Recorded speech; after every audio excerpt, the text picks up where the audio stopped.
It's gonna be a bit of a shorter video because I'm gonna be naming the characters that we literally just made. So, well, not just made, but for you, it's gonna be longer. But, anyways, regardless, this is the protagonist, and this is the antagonist. I want to call this guy the antagonist, and this guy the creationist. So, hear me out. Hear me out. My reasoning for these names and the things that you should take into consideration with making names is, first of all, how is it going to impact the story? Like, is there going to be a main name? Like, is there going to be a last name?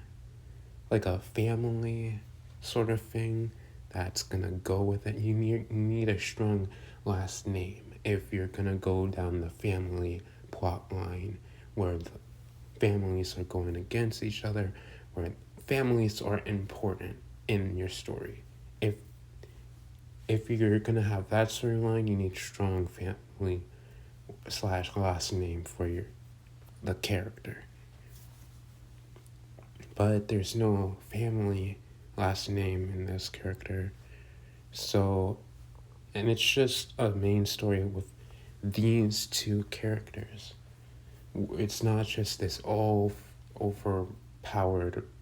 Well, it is overpowered for you'll understand why, but it's this sort of rivalry between a man and a god. Well,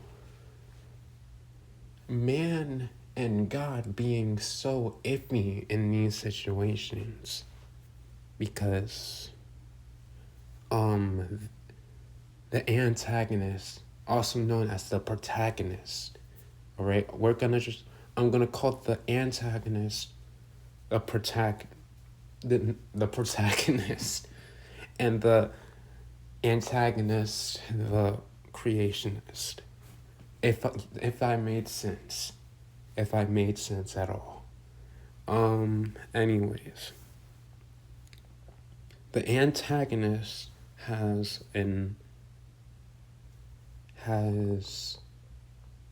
buddied up with the creationist. They sort of started out as friends.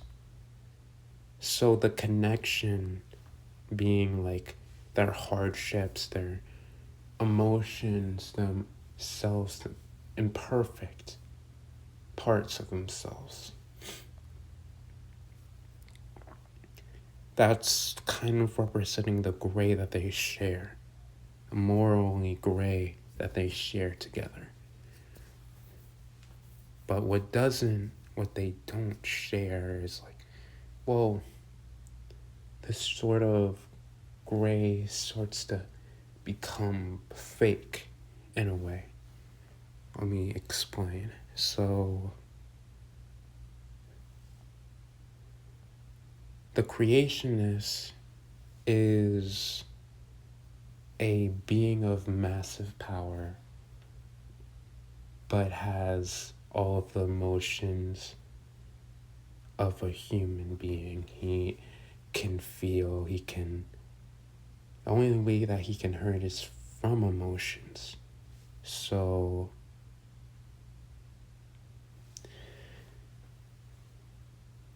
he tried to make, like, because to cure his loneliness, he tried to make a friend. He just chose the wrong friend, that being the antagonist, the protagonist of this story.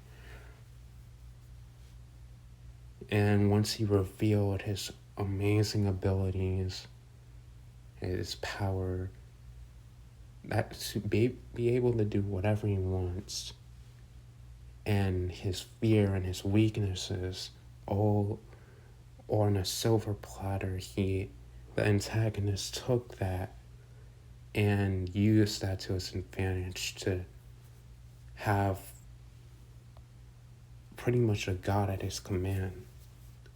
So the structure of his story is sort of, can this god get out of the cage? Can this being get out of the cage before, or will he forever be stuck in that cage forever? And just like antagonist knows it's not gonna last forever. He needs more. He needs more power against it. He needs more leverage. Leverage that he doesn't have. Leverage that could be inside of that book.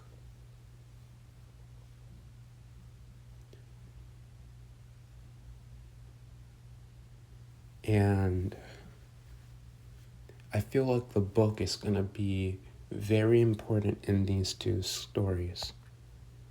I feel like it's the creationist most important thing that he has. Like, he has the ability to do whatever he wants, but that book right there has all of his complex feelings, his emotions that he can't really, that are irreplaceable. So just to give it to him is gonna be a challenge, and I am liking the chemistry here. Like, it's even when it's really, like, it feels fair almost. The game feels fair even when there's the contestants or have like one contestant has godlike, no, not beyond godlike power, and then we have just this evil guy, and it's somehow fair because it's not about the power. It's about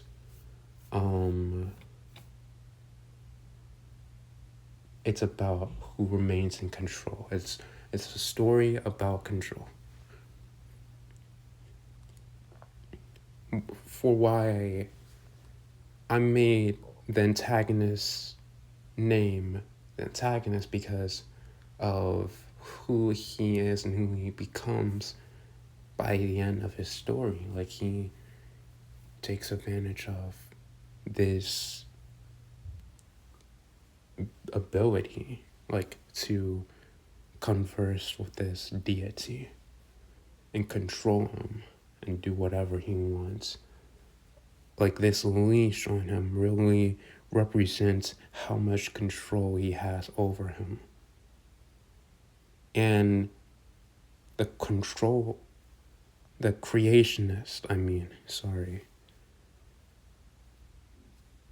I really just gave him that name to symbolize his power and whatnot.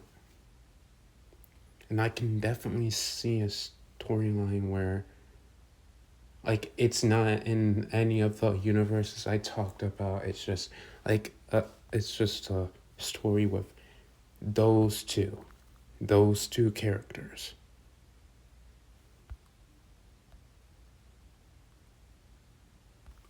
That would be interesting, wouldn't it?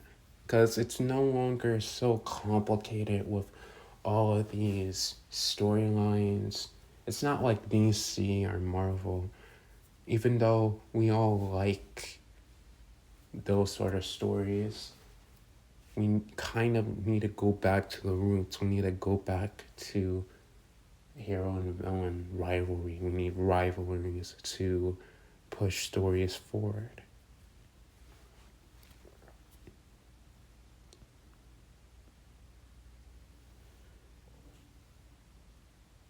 So yeah, that's how I kind of made those names. So you have to really concentrate on the story you're telling, if you're going to give them titles or not, and you have to focus on the sort of meanings behind the names or the titles. And I haven't really focused on their real names because their real names don't matter. in this sense of the story. I played a game before about, it's called Slay the Princess. You should definitely play it. But anyways, it's a game where your goal is to slay the princess, and the princess actually, spoiler warning if you don't want to get spoiled.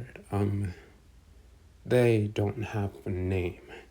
Their name is just princess. They don't actually have a real name because that didn't, and yet it's still a good story. So again, a good writer can get away with anything, but you really, most of the time, you need a good name. So if you concentrate on the things that matter, meaning the things that will enrich your story the most, then even a bad name is good enough. I have been your host, and I will see you guys later.